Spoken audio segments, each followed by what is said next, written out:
Rosario y yo. Señor gobernador de Antioquia, Andrés Julián Rendón, buenos días, gobernador. Néstor, buenos días, un saludo muy especial para usted y todos los oyentes. Gobernador, ¿por qué le está pidiendo usted al gobierno nacional que termine el cese al fuego con los disidentes de las FARC? Porque se convirtió, Néstor, en un mecanismo engañoso, donde además se le ata las manos a la fuerza pública para hacer lo que ellos saben hacer, que es contrarrestar el crimen, el delito, proteger a los ciudadanos. Fíjese usted que ayer el ejército, concretamente la Brigada 11, estaba en un sector que se conoce como La Coposa, una vereda en Valdivia, en los límites con Tarazá, estaba adelantando una operación contra el Clan del Golfo, pero cae en un campo minado. Y es que a ellos además se les dificulta mucho porque no pueden atacar.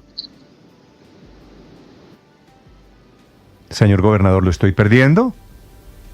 Las condiciones de alteración del orden público siempre. Eso es un mecanismo de imposible cumplimiento y lo único que está haciendo es alterar dramáticamente las condiciones de seguridad en Antioquia. Gobernador, sobre este ataque, el de Valdivia de ayer, ¿ustedes tienen confirmados la autoría de los disidentes de las FARC? Sí, es algo que ya lo ha confirmado en comunicaciones el Ejército Nacional, sí. Y esa es la información que le estamos reportando en esto. Sí, ¿y estos disidentes de las FARC se han crecido en el departamento de Antioquia como en el resto del país? Claro, Néstor, es que cuando usted contemporiza con el crimen y cuando además de eso obliga a quien podría contrarrestar su accionar delictivo, que es la fuerza pública, a quedarse quieto, pues entonces deja crecer la contraparte. Sí. Gobernador, ¿su interlocución con el gobierno nacional con quién es? No, Néstor, nosotros tenemos una relación institucional respetuosa con la fuerza pública, pero no hay interlocución directa ni con el presidente ni con el ministro de Defensa. Vale. Gobernador Rendón, gracias por estos minutos. Feliz día. Gracias, Néstor. Sobre el ataque, 6 muertos, 3 heridos del ejército colombiano. En este ataque de disidentes de las FARC, es cierto, con ellos sigue negociando el gobierno nacional. Estás escuchando Blue Radio.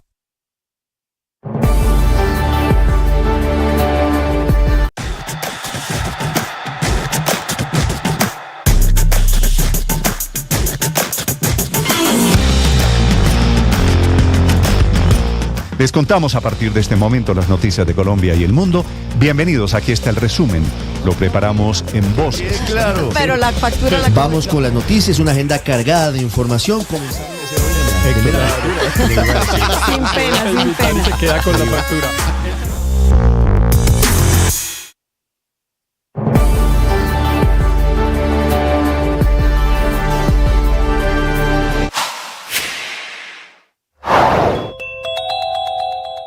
Están reclutando niños en Huila, Cauca y otros departamentos del país y otras ciudades, inclusive Bogotá, y en zonas vulnerables.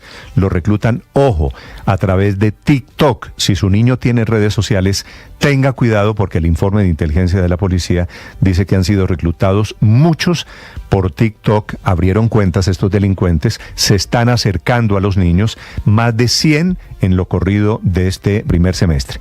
Por esta crisis, el gobernador de Antioquia, por ejemplo, Andrés Julián Rendón, le pide al gobierno que acabe con esa figura del cese al fuego.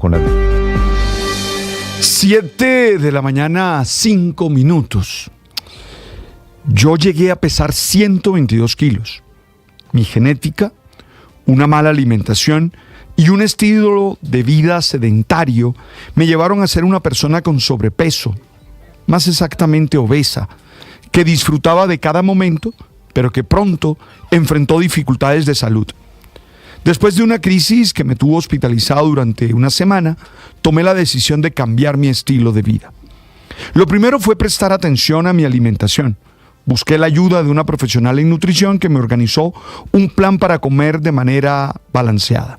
También fue necesario establecer una rutina de ejercicio físico que debía realizar de manera disciplinada. Además, trabajé en prácticas espirituales que me ayudaron a vivir en el presente con conciencia y con cuidado para tener una salud integral. Hoy me siento orgulloso de lo que he logrado. Claro, mi apariencia estética cambió y no son pocas las opiniones crueles que debo soportar por estar delgado y no ser el gordito de antes. Sin embargo, aquí estoy, feliz y disfrutando de buena salud. Alguien se preguntará, ¿y por qué nos cuentas esto? Porque para la Organización Mundial de la Salud, la obesidad tiene proporciones de epidemia mundial, ya que al menos 1.000 millones de personas en el mundo son obesas. La OMS define la obesidad y el sobrepeso como una acumulación anormal o excesiva de grasa que puede ser perjudicial para la salud. Azara Nieto nos recuerda que la OMS ya no describe la obesidad como una enfermedad, sino como un factor de riesgo para desarrollar otras enfermedades como diabetes tipo 2, cardiopatías, accidentes cardiovasculares y algunos tipos de cáncer. Esto significa que algo debemos hacer como sociedad. Tanto las industrias alimenticias, los gobiernos como las personas tienen que tomar medidas concretas para que la población tenga la información necesaria y adecuada, los recursos y las oportunidades para nutrirse bien.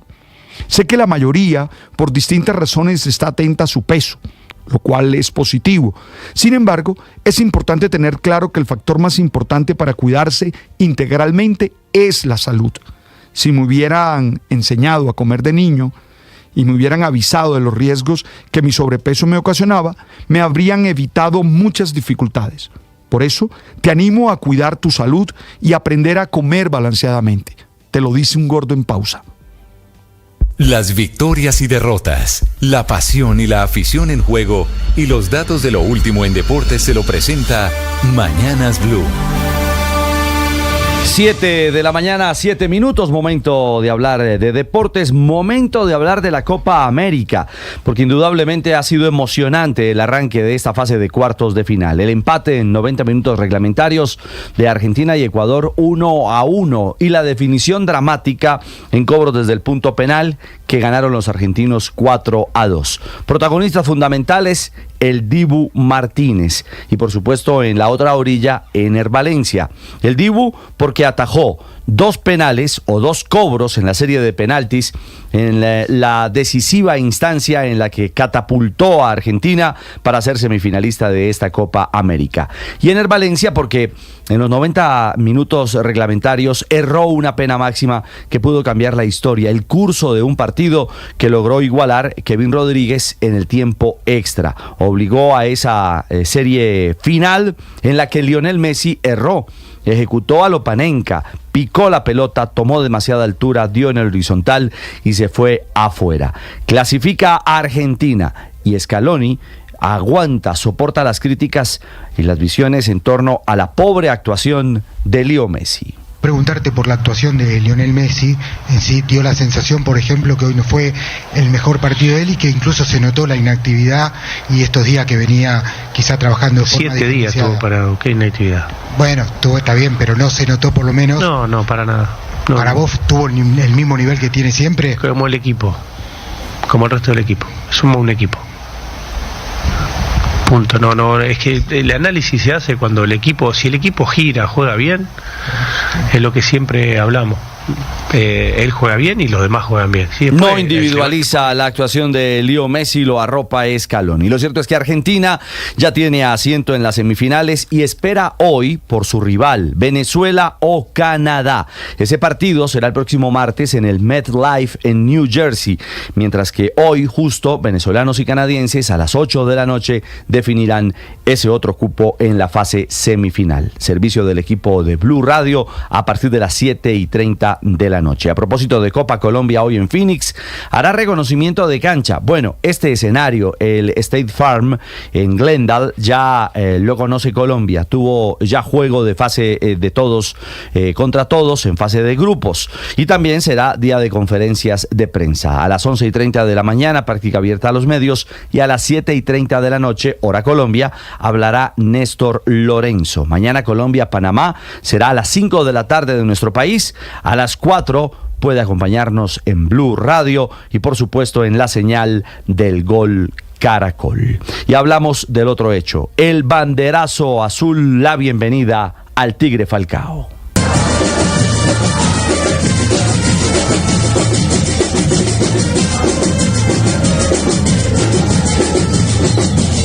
Tambores, banderas, pirotecnia, locura absoluta en las afueras del Hotel Bogotá Plaza. el sitio de concentración del conjunto bogotano. Cientos de hinchas dándole una muy cálida y bella bienvenida al Tigre Falcao, un Tigre emocionado, al punto que las lágrimas lo acompañaron en su reflexión ante esta muestra de amor y cariño de la hinchada azul. No, fue muy emocionante, es que de verdad. A ver, yo toda mi vida he sido un extranjero y venir a mi país y vivir esto a esta altura de mi carrera significa mucho. Perdón. Estoy muy agradecido con la gente de Millonarios, y no solo con la gente de Millonarios. Yo he estado en el extranjero, y el de Nacional, el de América, el del Junior, me agradecida por lo que he hecho afuera. Hola. No puedo hablar, dice Radamel, muy emocionado, porque indudablemente está cumpliendo el sueño de niño a sus 38 años, el sueño de un niño para un nuevo ídolo que va a emocionar los estadios de Colombia. Bueno, y va a emocionar el Monumental de Buenos Aires este domingo. Buenos Aires será la casa para el juego River Millos, martes 4:30 en la tarde. Y ojo, hoy Eurocopa cuartos de final a las 11 de la mañana, España-Alemania. Y a las 2 en la tarde, Portugal frente a Francia. Super viernes, 7:12 los deportes a esta hora en Mañanas Blue. Escanea este código y suscríbete a nuestro canal de YouTube, @Blue Radio Co. Y disfruta y participa de la programación de Blue Radio. Blue Radio, le ponemos cara a la radio. Blue Radio, la alternativa. En Blue, la Conmebol Copa América USA 2024 suena diferente. Copa y nómina de Colombia. Medio oficial de la Conmebol Copa América Estados Unidos 2024. Con tanto amarillo, azul y rojo y tanto aliento para nuestra selección Colombia. Ya vamos al terreno de juego. Qué intensidad en ataque Colombia, Castela.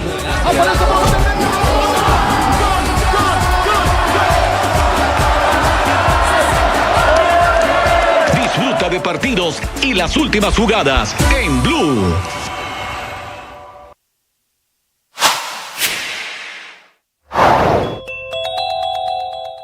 Hay hoy viernes una muy grave situación de orden público, con hechos originados todos por los disidentes de las FARC, los de Iván Mordisco, a quienes el gobierno llama Estado Mayor Central, que están sembrando el terror por todo el país. Mataron a 6 militares, humildes soldados, en un campo minado en Antioquia. Están atacando esta mañana con drones en Cauca. Hostigaron una base militar en Los Pinos, también en Cauca. Ejercen un inédito control territorial en municipios del Meta. Allí decretaron toque de queda las autoridades para frenar las órdenes que está dando este señor alias Calarcá.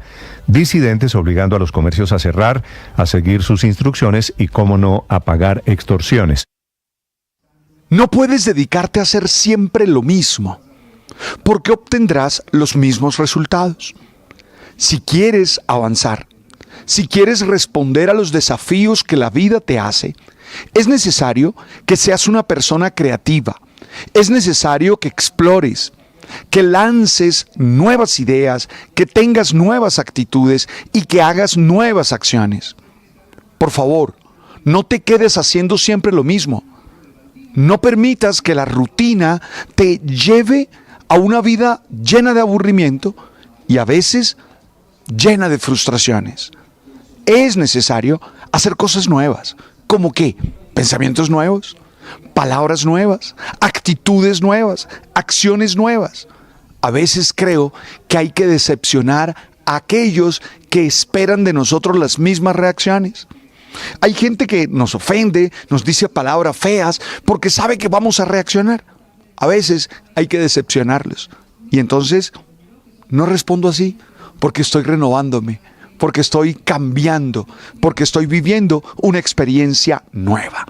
Revisa esas ideas y trata de hacerlas vida en ti. Tú sabes.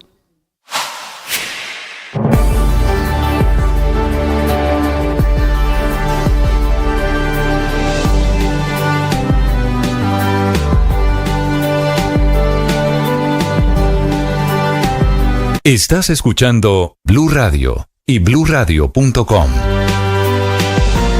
7 de la mañana, 15 minutos. Mucha atención, le pegaron un balazo a un carro de Laura Sarabia, que es la directora del Departamento Administrativo de la Presidencia, pero fue un intento de robo. Ella no iba a bordo, fue el herido, es el escolta de ella, que iba esta mañana muy temprano, 5 y pico de la mañana, a recogerla. Felipe García.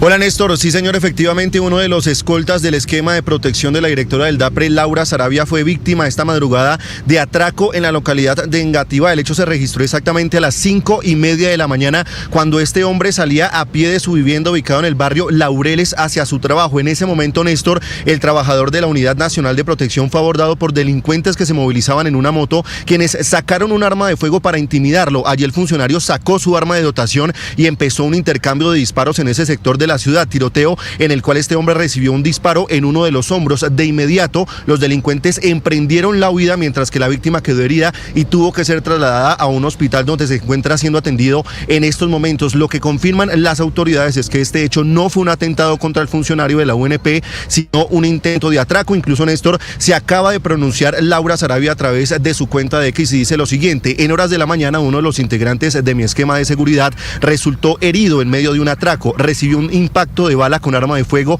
en uno de sus brazos. Estamos atentos al parte médico y afortunadamente está fuera de peligro. Intento de atraco, Néstor, entonces en el barrio Laureles de la localidad de Engativá. ¿El señor, el escolta de Laura Sarabia, iba en el carro o iba caminando, Felipe? Iba caminando, Néstor, salía a las 5:30 de la mañana de su casa hacia su trabajo, iba pues justamente hacia la casa de Nariño cuando fue abordado por estos delincuentes. Este hombre iba a pie, Néstor. Meto esto, lo que pasa es que coincide esta semana con el ataque al carro del hermano del presidente, pero lo meto como un hecho de inseguridad en Bogotá. Sí. No es un hecho que tiene ningún alcance de carácter político entonces. No, señor, por ahora se descarta esa hipótesis por parte del esquema de Laura Sarabia. Y Laura Sarabia está contando pues que fue un intento de atraco. Por fortuna no es un ataque, no es un atentado. Son las 7 de la mañana, 18 minutos. Señor ministro de Transporte, William Camargo, es el ministro saliente de Transporte. Ministro, buenos días. Néstor, buenos días y buenos días a la audiencia. Ministro, gracias por atender esta llamada. ¿Cómo es el acuerdo con la gente de Nariño, con los camioneros que estuvieron bloqueando durante 3 días el suroccidente de Colombia, ministro? Bueno, ayer se desplazaron representantes de 3 ministerios, Interior, Defensa y Transporte. Se acordaron algunos temas sobre reforzamiento de componentes de seguridad. Allí hay unidades ya del Grupo Meteoro, alrededor de 180 hombres adicionales que están en la zona. Esto obviamente hace parte de el recrudecimiento de las acciones de violencia por parte de grupos al margen de la ley que están obviamente sintiendo el esfuerzo del Estado frente a eso. También se acordaron algunas gestiones con el alcalde de Tumaco por unos temas de restricciones de carga, y en el componente de transporte la revisión de un tema de peajes que todavía no se ha implementado en Contadero y revisión de puntos críticos y una mesa permanente con el Ministerio del Interior. Ministro, si me va aclarando, revisión de peajes, ¿qué quiere decir? No, ahí hay un peaje que está haciendo parte de una de las concesiones, Pasto Rumichaca, y que no se ha implementado porque parte de las tareas de la consulta previa con una comunidad no se lograron cerrar. Sin embargo, pues obviamente es un componente que pesa casi el 30% de ingresos de la etapa de operación y mantenimiento, y lo que se acordó fue una mesa con los transportadores para buscar, mecanismos para poderlo implementar, aunque obviamente esto es un proceso que va de la mano con 3 obras que están pendientes en la zona y que está el gobierno en implementación. Pero revisión quiere decir el peaje que obviamente no le gustaba a los transportadores, a los camioneros, ministro, ¿no lo van a instalar finalmente? No, por ahora no se va a empezar a cobrar. La infraestructura ya está construida, ya hay inclusive una estación de pesaje, pero en este momento no se está cobrando y se mantiene esa condición, pues a la espera, de que las conversaciones avancen y algunas obras pendientes se puedan finalizar en corredores alternos. Un paréntesis sobre la situación de Nariño, ministro, pero pues cada vez más comunidades están en contra de los peajes. ¿Cuál va a ser el futuro de las obras de infraestructura si dejan de cobrarse si dejan de utilizarse estos mecanismos de financiación de las obras? En el sector hay bastante preocupación por este tema. Ahí con la UPIT se están haciendo unas evaluaciones con un equipo consultor de alternativas para el tema de peajes. Allí hay, unos mecanismos alternos. Inclusive, pues el impacto de algunos de ellos puede trasladarse a a otros mecanismos de cobro, ¿sí? Por ejemplo, una sobretasa en gasolina podría ser un mecanismo, el otro es un tema asociado a un componente de fletes, y revisar realmente unas estructuras de costo que sean más consecuentes, no tanto con la distancia, porque esto tiene que ver es con el tipo de infraestructuras que se mantienen, pero es un mecanismo que está habilitado, que esperamos se mantenga, porque pues hace parte obviamente del uso de la infraestructura y debe pagarse porque la usan. ¿Sobretasa la gasolina para quién? ¿Para quiénes? Digamos que allí lo que se evidencia es que ese componente está asociado al desplazamiento de los vehículos. Entonces son mecanismos, todavía no está, digamos, una decisión en ese sentido. Por ahora el mecanismo que existe es instalar el peaje, asociarle un cobro a los usuarios y con eso cubrir operación y mantenimiento, y está, digamos, o sea, en esa línea lo que no recogen vía peaje, recogerlo vía sobretasa la gasolina. Sí, es una forma de reemplazarlo. En la práctica, pues a mayor consumo de combustible, pues obviamente hay un ingreso que podría destinarse al mantenimiento de vías y podría funcionar. Ministro, hay que buscar mecanismos alternos. ¿No le parece que es suficiente que hayan subido la gasolina en los últimos 2 años casi 50%? Pues digamos que allí hay alternativas, esta es una de las que se está explorando, otra es el tema de fletes también, pero hay que buscar un mecanismo para cubrir operación y mantenimiento de las obras, porque el mecanismo tuvo, digamos, una tensión importante por el aumento en algunos corredores, por el caso de las iniciativas privadas que cubren todos los costos de construcción y operación y mantenimiento con peajes. Sí, esa sobretasa, impacto, obviamente. Sí, ministro, esa eventual sobretasa a la gasolina, perdóneme, ¿sería a nivel nacional? Eso es lo que está explorando el equipo. Insisto, es un equipo consultor que está haciendo esa serie de recomendaciones y falta sobre eso todavía una discusión más amplia con gremios, con el equipo de gobierno, pero es parte de las alternativas para buscar disminuir el impacto de ese componente. En cualquier caso, sobre la mesa no está la posibilidad de que se cumpla con lo acordado y los usuarios paguen los peajes. Al final es un compromiso adquirido por el Estado. Los constructores de las vías en su momento tuvieron el acuerdo con el Estado para ubicar esos peajes como compensación del pago de las obras. ¿Esa posibilidad no está dentro de lo que contempla el gobierno?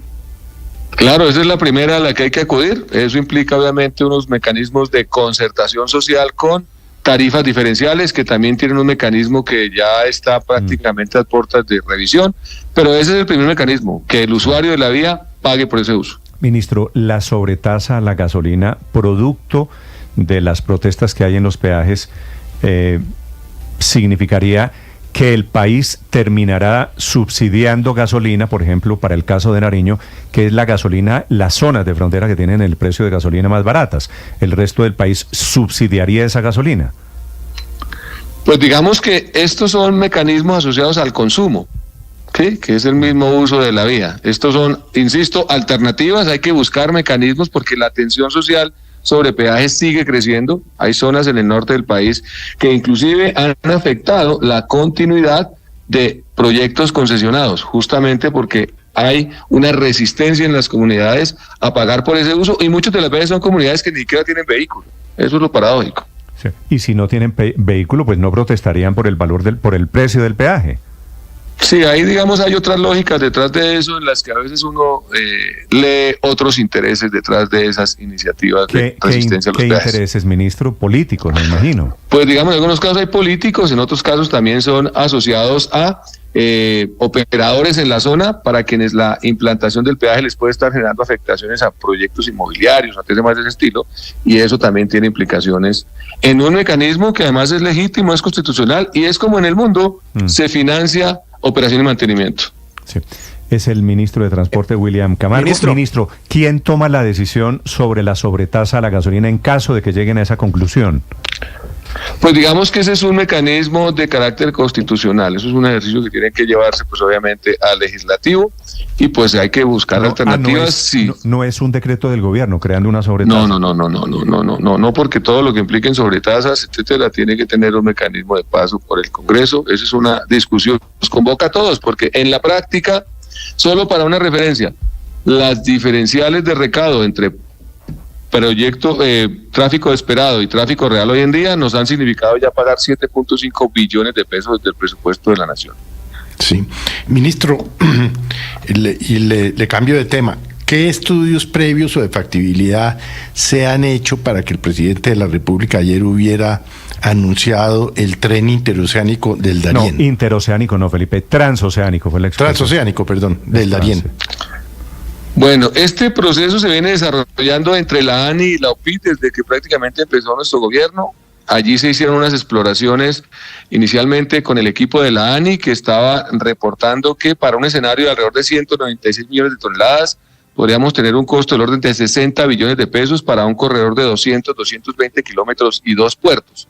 En este momento la OPIT está con un equipo de expertos ya trabajando perfil de proyecto y buscando acercamientos con la comunidad del Chocó, porque fue un compromiso que asumimos en enero para socializar el proyecto, darlo a conocer y buscar un mecanismo de validación por la comunidad, que es lo primero que hay que tener, porque esto tiene implicaciones por el paso de resguardos indígenas y de comunidades negras. En un corredor de 260 kilómetros hay una variante por unos temas de parques nacionales naturales que tiene, digamos, un potencial que inclusive Panamá también ya está explorando con un corredor férreo adicional al que tiene hoy en día en el Canal de Panamá y que otros países también están explorando. No, pero eso es diferente. Ahí hay una alternativa. Pero lo de Panamá es diferente. Ministro, este tren transoceánico que anuncia el presidente Petro, ¿iría de dónde a dónde? Ahí hay una alternativa entre Cupica y Darién, al occidente del río Atrato. Hay una zona ahí, una franja alrededor de 5 o 7 kilómetros en la cual hay una posibilidad de instalación de un muelle de aguas profundas y la conexión férrea, justamente para conectar como alternativa en esos 260 kilómetros el paso por el Canal de Panamá. Hay ya estudios de perfil de proyecto. ¿Cuántos kilómetros daría eso entre Cupica y Darién? Son alrededor de 260 kilómetros, Néstor. ¿260 kilómetros? Sí. ¿Y sería un tren que va a qué altura? Dijo el presidente Petro, sería un tren elevado, ¿no? Allí hay una opción, hay unos tramos en tren elevado y hay unos tramos también en túnel, porque pues hay una topografía allí también que hay que surtir, pero la intención de que el tren sea elevado es justamente por disminuir impactos ambientales. Ahí hay otro tema que hay que revisar obviamente con el Ministerio de Ambiente, porque pues hay implicaciones por afectaciones a zonas y es parte un poco de la discusión entre la sostenibilidad ambiental y la sostenibilidad social. Y hay demanda, ministro, para hacer un tren transoceánico entre Cupica y el Darién. Sí, así es. Lo que hemos identificado es que hay una demora, en algunos casos de días y de semanas, de buques en el paso de las esclusas, justamente por disminución de regímenes de lluvia que afectan la navegabilidad, y esa espera, pues en términos del comercio internacional, implica costos para el aumento del valor de la carga. Disculpe, ministro, porque no le entiendo. ¿Qué tiene que ver el tema de las esclusas del Canal de Panamá con un tren entre Cupica y el Darién? Porque esa alternativa permitiría que los buques puedan encontrar un paso alterno que facilitaría el paso de las mercancías. Hoy en día tienen que esperar 1 y 2 semanas haciendo filas, esperas para poder cruzar el canal. Literalmente se bloquea el canal. Va un buque que quiere pasar el Canal de Panamá, que no puede, que hay un problema de esclusas, evidentemente. Va con la mercancía. ¿En dónde cargaría? ¿Y en dónde la recoge? Porque tendría que estar esperando al otro lado. En el otro, esto es para conectar el Pacífico con el Atlántico. De eso se trata, el transoceánico. Esos son temas de operación logística que se acuerdan con las navieras. Eso implica obviamente un mecanismo de transporte distinto, ¿sí? Y obviamente ahí hay unas ventajas que permiten que ese tránsito ahorre tiempo. Hay un traslado obviamente logístico porque habría que hacer un transbordo en 2 puertos, pero eso ya relativamente está inventado en el mundo y lo que facilita es la velocidad de transporte internacional. Esto que propuso el presidente Petro, el tren transoceánico, esto que usted nos está explicando, ¿tiene algún estudio? ¿Usted tiene un estudio en sus manos? El equipo de la OPIT tiene ya obviamente información sobre ese componente. No, pero no digo... ¿Hay detalles técnicos? Ministro, discúlpeme, no le estoy preguntando información. Si yo me meto a Google en este momento tengo información, pero estudio, ¿hay un estudio de factibilidad de cuánto vale, por ejemplo? Sí, el equipo ya tiene información de soporte, es justamente la que se va a presentar con las comunidades y que hace parte de la tarea que ha venido desarrollando como ¿Cuánto gobierno. costaría ese tren, ministro? En este momento los datos que tenemos de una información de hace 2 meses con el equipo de la ANI estaba alrededor de 60 billones de pesos. ¿60 billones? Sí, señor. CAPEX y OPEX. No le entendí, ¿qué me dijo? 60 billones en CAPEX para lo que es el componente férreo y las 2 zonas portuarias. Sí, 60 billones más o menos son 15.000 millones de dólares.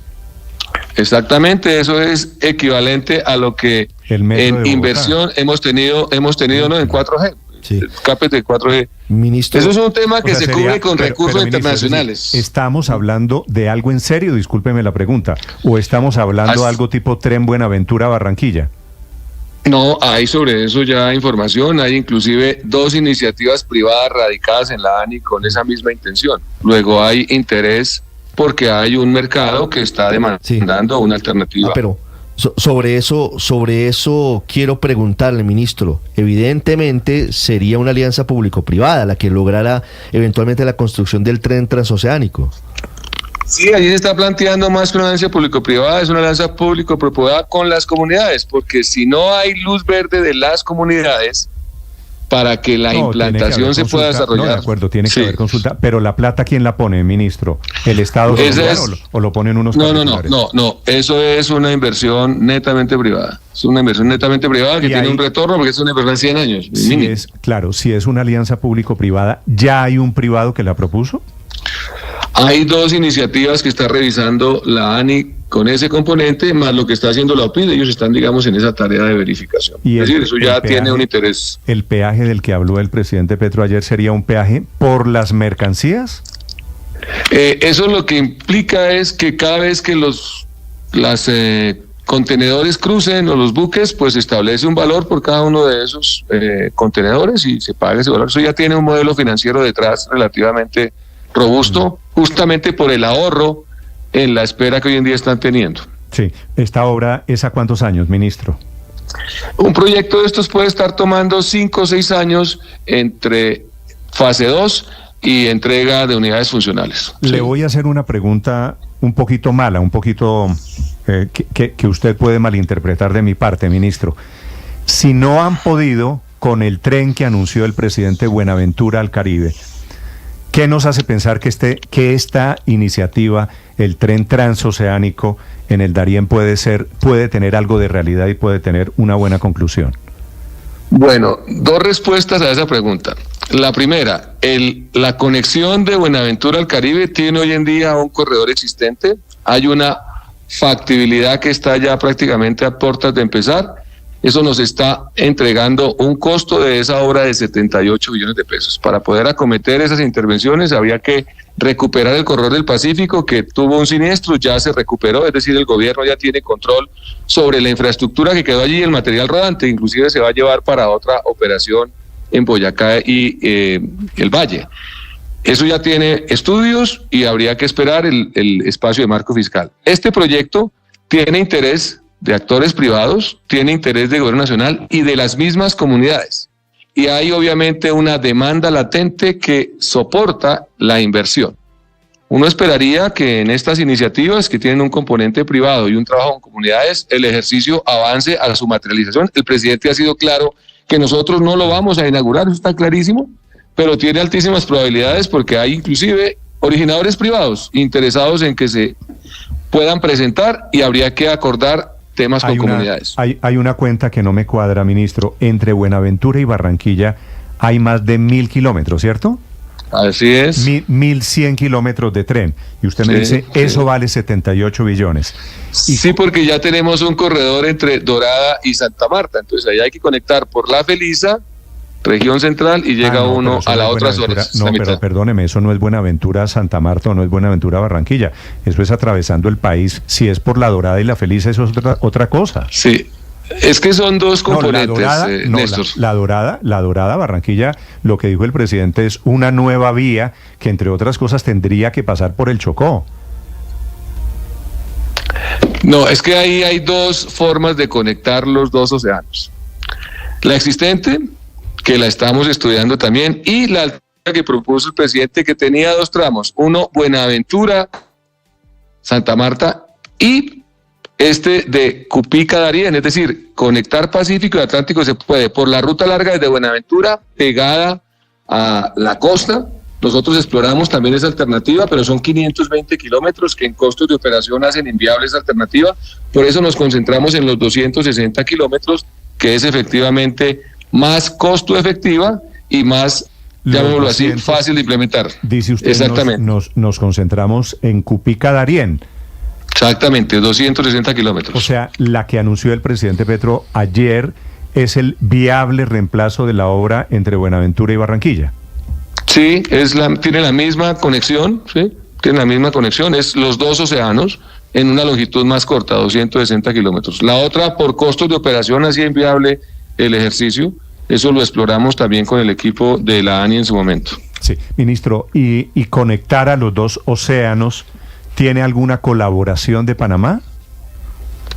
Digamos que hay una conversación que no es cómoda, obviamente. Recordemos que en el pasado ese istmo era nuestro. Recuperar esa conectividad es obviamente un tema que tiene que ver con una alternativa. No se trata de reemplazar el canal, y obviamente el comercio internacional va a seguir creciendo, salvo situaciones excepcionales, que no es obviamente una discusión de este momento. Digo por eso va a seguir dándose. Porque no sé si Panamá aquí es un aliado o es un rival comercial para efectos de esta obra. Sí, es un tema, digamos, de competencia en alternativas de conectividad, porque la demanda del canal obviamente supera las 96 toneladas que estamos nosotros planteando poder tomar de alternativas. O sea, esto va a seguir creciendo y el volumen de carga allí perfectamente se puede multiplicar por 7. Ministro, estoy mirando el mapa y en cualquier caso la ruta de este tren transoceánico tendría que tocar en algunos puntos el tapón del Darién, que es una zona protegida, que es una gran reserva, que es el pulmón ecológico de Centroamérica y de esa zona fronteriza con Colombia. ¿Cómo van a afrontar eso que podría también ser un lío? No solamente las consultas previas con las comunidades, sino las licencias ambientales. Esa es la evaluación que se está haciendo con el Ministerio de Ambiente. Ahí hay unas alternativas que buscan evitar el paso, obviamente tienen que hacerlo por reservas naturales, todo el tema, digamos, de parques nacionales, y eso implicó una variante que está sumándole casi 45, 50 kilómetros al corredor para evitar justamente una zona de parques y de reserva que hay allí. Ese es un trabajo que se está haciendo con Ambiente, revisando las implicaciones, pero también sobre la base de entender que hay una posibilidad para generar sostenibilidad social, inversiones para el departamento del Chocó, que históricamente no ha tenido esas posibilidades. Sí, ministro, estamos hablando de esta que sería la obra pública más grande, mucho más que el Metro de Bogotá, la obra más grande en la historia de Colombia. Pues digamos que allí hay una inversión importante. Cuando se habla de 60 billones inicialmente, eso tiene un impacto importante, es similar a lo que estamos invirtiendo en 4G, en solo CAPEX. Sí. Las obras férreas tienen componentes de costos bastante grandes. La referencia que les hacía de los 520 kilómetros del corredor de Buenaventura a Dorada son 78 billones. Entonces hay que buscar mecanismos de gradualidad para con recursos públicos a largo plazo hacerlo, o internacionales. Usted me puede informar, quiero decir, a los oyentes de Blue Radio en este momento, ministro, ¿cuáles son las empresas privadas que están detrás de este proyecto? No tengo los datos en este momento, ¿sí? Es un tema que está manejando la ANI, pero sé que hay dos iniciativas privadas que se están presentando, que obviamente ¿Son empresas extranjeras, me imagino? Sí, eso normalmente son consorcios que se configuran con empresas nacionales y extranjeras. Allí hay inversores seguramente de otras partes del mundo. Ahora, ministro, sobre el tema ambiental, el gobierno nacional se opone a la ampliación de la autopista norte, que son 5 kilómetros, por temas ambientales. ¿Van a hacer ustedes una obra sobre el tapón de Darién de 260 kilómetros sin importarles el tema ambiental? Bueno, lo primero no es que el gobierno se oponga, Néstor. Allí hubo una revisión que hizo la ANLA y solicitó una información que también inclusive Bogotá acompañó por parte del acueducto frente a las modelaciones de los cuerpos de agua de Torca y Guaymaral. y que pues tiene que estar suplida se debe suplir por los concesionarios. De acuerdo, no, pero lo que le digo es, la autopista norte en Bogotá no se ha podido ampliar por un tema ambiental del gobierno Petro o de quien sea, no es eso lo que quiero decirle. Lo que digo es, no se ha podido ampliar por torca, por unas fuentes de agua, por un tema estrictamente ecológico, la autopista norte en Bogotá, 5 kilómetros. ¿Y van a hacer ustedes un tren elevado sobre el tapón del Darién? O sea, ¿son ecológicos pues en Bogotá, no tanto en el Darién? No es que no seamos ecológicos en un lado y en otro. Lo que sucede es que obviamente hay unos elementos que mitigan los impactos ambientales y eso es parte de la tarea que con el Ministerio y ANLA se revisará. Eso es un proceso. Lo ideal sería aplicarle, no digo para fastidiar el proyecto de El Darién, es para que dejen hacer la autopista norte en Bogotá. Pues hagan también la autopista norte. Hagan una consulta será para la autopista norte, si les parece que eso arregla el problema. No, la autopista norte también se hará. En últimas, el sustrato ambiental es modificado por el hombre en todas partes. Y eso hay que revisar, porque de ello también depende la sostenibilidad de las personas. Si no hay ingresos, las personas deberán moverse a otras zonas. Y cada vez más las ciudades están teniendo problemas de sostenibilidad y hay territorios que tienen potencial y que en una sana lógica deberían coexistir impactos ambientales, impactos humanos e impactos económicos. Eso es lo que a nivel mundial se estila, porque la naturaleza en últimas debe coexistir con las necesidades del hombre y su sostenibilidad económica y de las sociedades. De lo contrario, estamos condenados a la extinción. Si no podemos coexistir con la naturaleza, mitigando impactos y avanzando para satisfacer las demandas crecientes de la población, pues no tendríamos cómo coexistir en el planeta. Ministro, un buque pasa por el canal de Panamá en menos de un día, en menos de mediodía, 15 horas, 12 horas. Un tren conectando los dos océanos, ¿cuánto tardaría?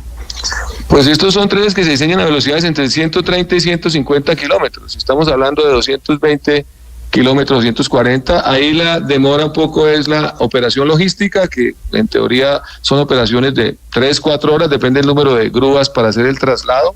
Pero sí hay unas ventajas en términos de tiempo y sobre todo de espera.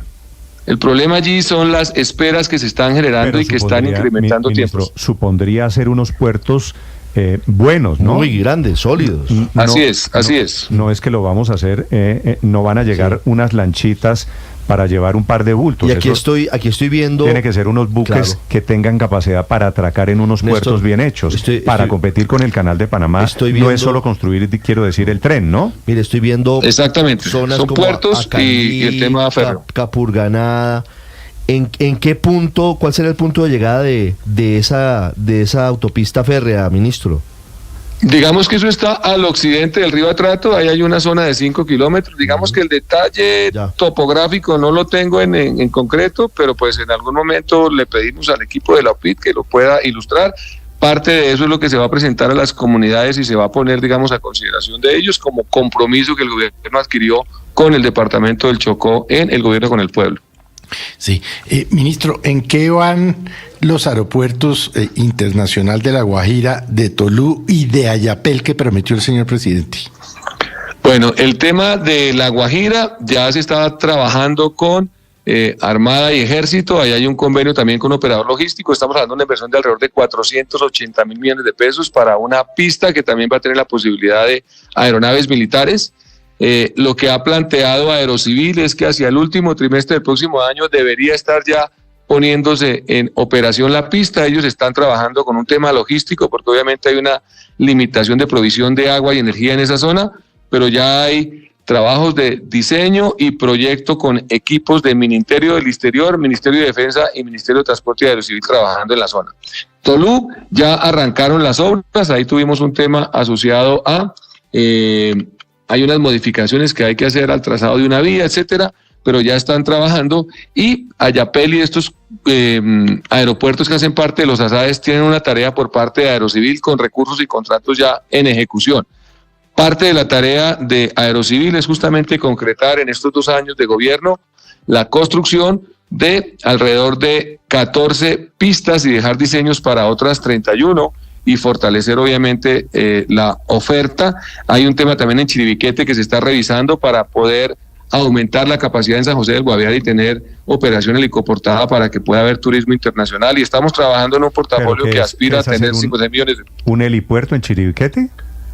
Sí, digamos que la implicación de poder disfrutar de las maravillas que hay allí, porque esto es literalmente una zona completamente virgen, ¿sí?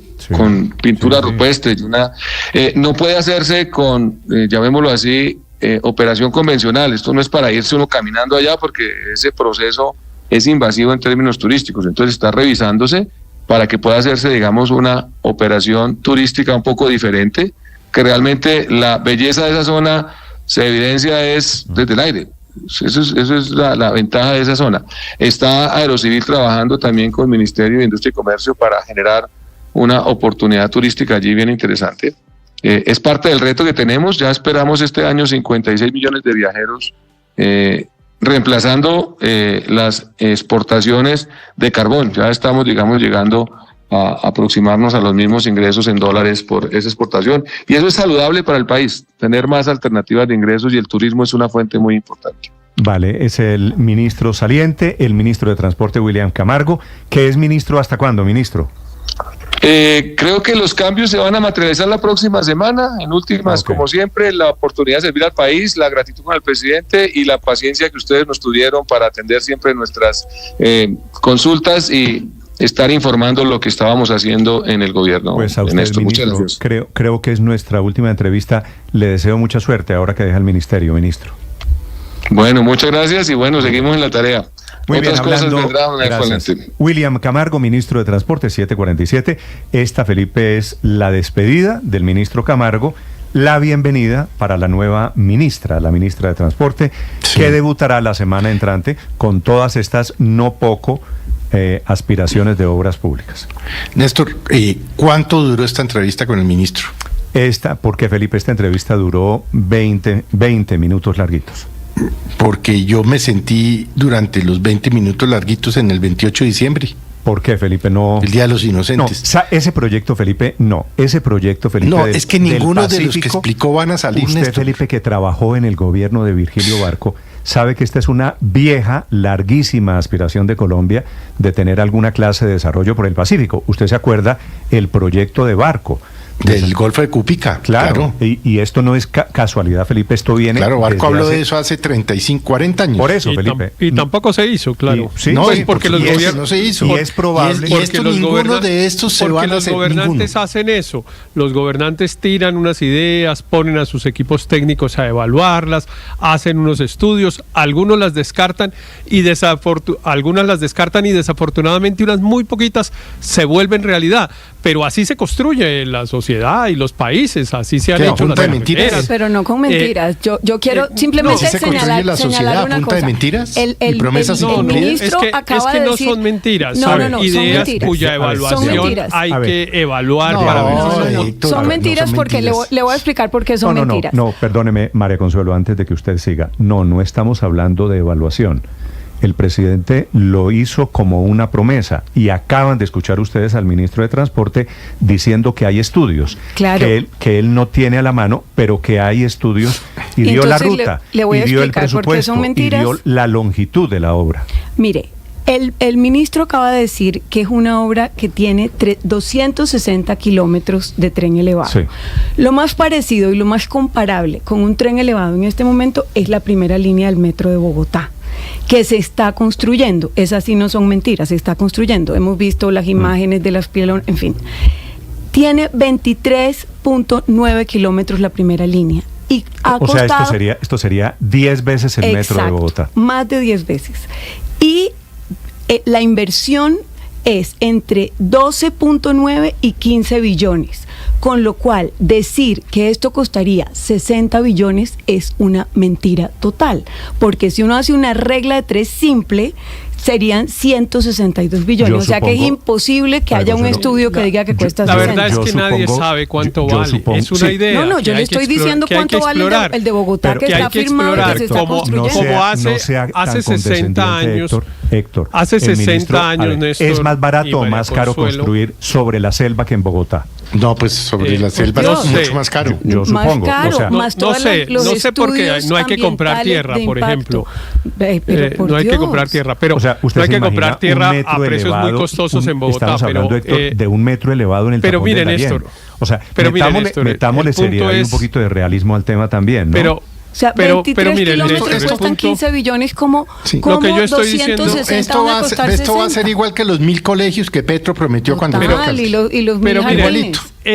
Eso es lo mismo, seguramente lo mismo que está diciendo Felipe y María Consuelo, lo decían muchas personas hace 60 o 50 años cuando alguien propuso un metro para Bogotá y le parecía que era carreta y que cuánto valía y que a quién se le ocurría y que eso si acaso en Londres y no en Bogotá, etcétera. Y duramos 60 años madurando la idea, o 70 incluso, y ahí vamos, todavía no lo hemos hecho, pero ahí hemos empezado a montar las primeras cosas. Sí, por eso, todavía no lo hemos hecho, hemos empezado a hacer unas cositas y seguramente vamos a durar 10 años para terminarlo. Para elogiar. Espero que a usted la vida le dé tiempo de ir de Buenaventura a Barranquilla. Vamos a durar 10.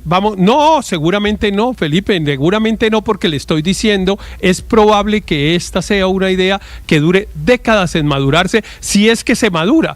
Probablemente resulte ser inconveniente, inviable, etcétera. Pero lo que yo no veo de malo es que tiene pensarla y que tiene explorarla y saber si es posible. Eso no tiene nada de malo. Claro, así han hecho todos los gobiernos y todos los presidentes. Y yo no he visto que los pongan en un paredón a decirles mentirosos, falsos, embusteros. Eso no he visto. Lo he visto que todos lo han hecho. El presidente Samper lo propuso. El presidente Samper lo propuso hace 30 años. Información técnica, una cosa parecida a esta. De una cosa que no sea.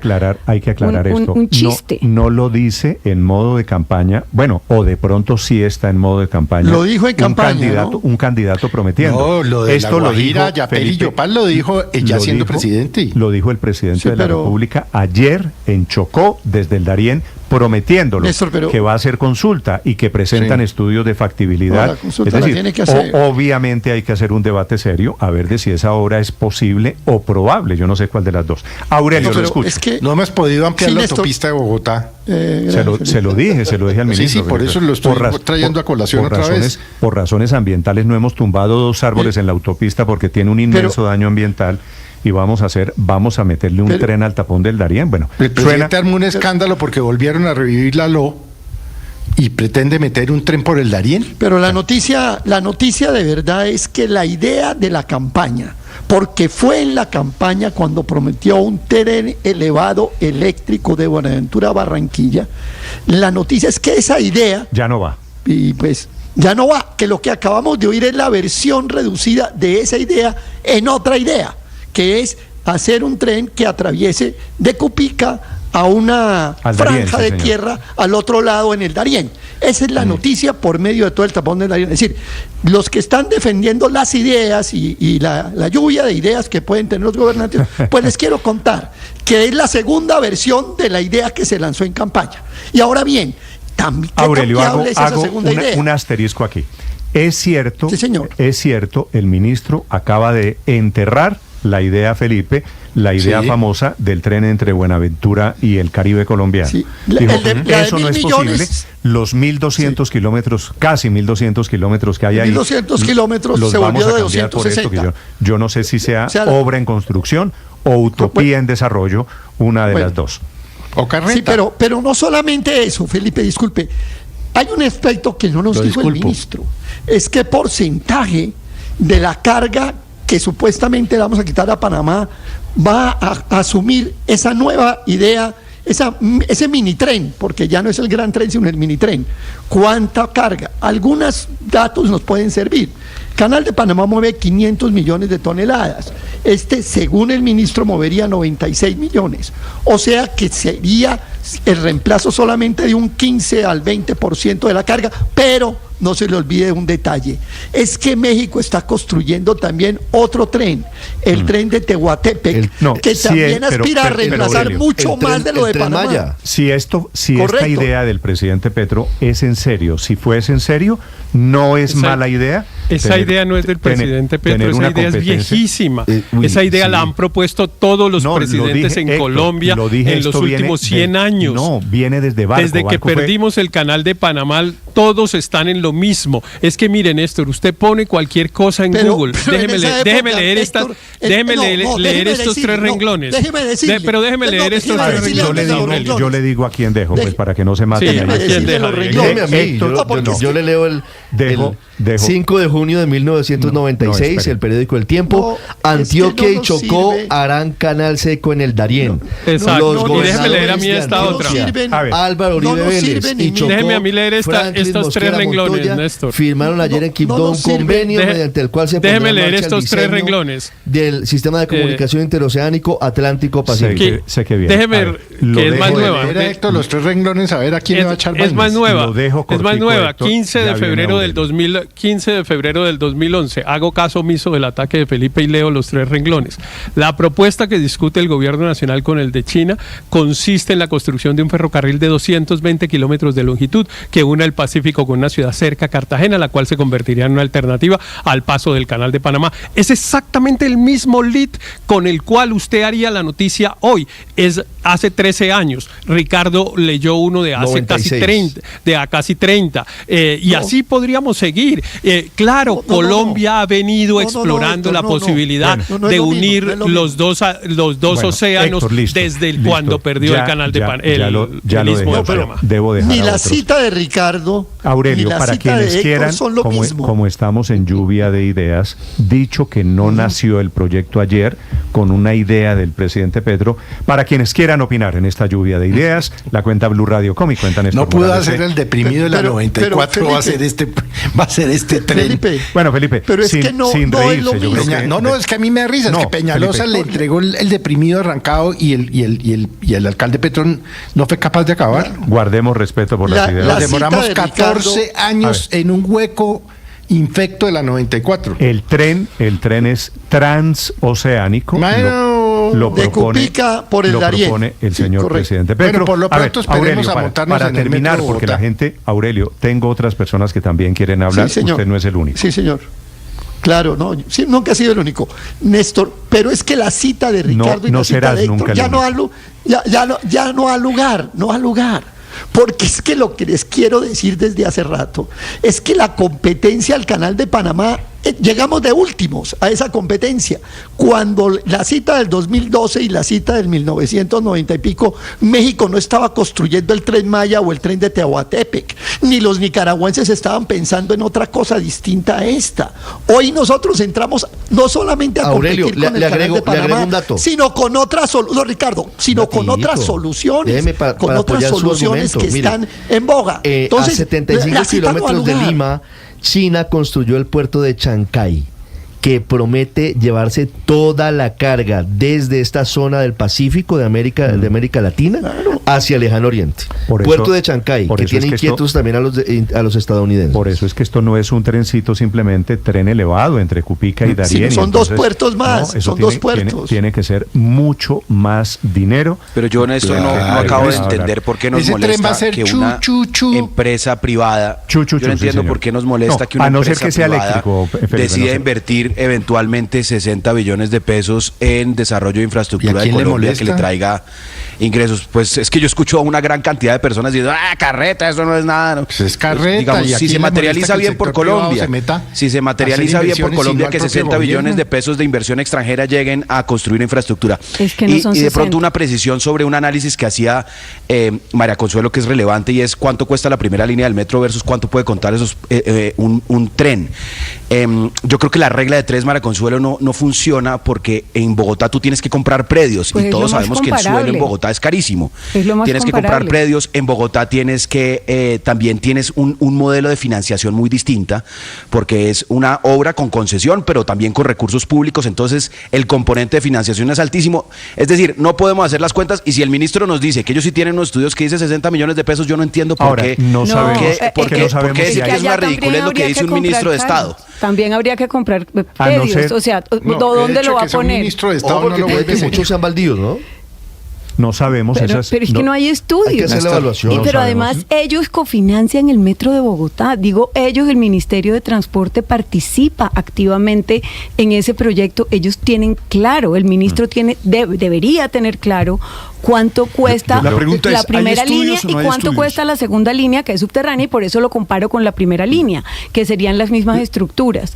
Entre otras cosas porque el presidente aclaró que sería elevado. Bueno, Entonces, por eso me parece que lo único comparable es la primera línea del metro de Bogotá. Sobre ese tema técnico de los Yo prefiero predios, creerle quién es a el un dueño. ministro que tiene unos estudios que a una regla de tres. Pero, le iba a decir pero esto, Néstor, Luis Ernesto, ¿sabe cuál es que me parece no que es la sabemos- noticia? Y con esto concluyo. Perdóneme, le digo, es que no conocemos, que es bueno tenerlo en cuenta, no conocemos los estudios. Hay estudios, hay APP. Pues el ministro nos dijo que según Claro que no. lo que viene trabajando la ANI y los análisis que ha hecho la ANI, ese no puede los ser el valor. conocemos. Y yo creo ¿Usted más en sabe eso cuál es que en la una regla de empresa tres. que Pero propone? Una regla de tres Néstor, sobre si me cifras permite, de ¿sabe cuál unos para mí es la acuerdos que, entre noticia otras cosas, más firmó importante de su este anuncio alcaldesa, del ¿no? presidente, María Consuelo y Néstor? ¿Saben cuál es la noticia más importante de este anuncio del presidente? Y es que existe la posibilidad en Colombia que cuando hay disputas ambientales legítimas, como por ejemplo pasar un tren elevado sobre una reserva ambiental como el Darién, la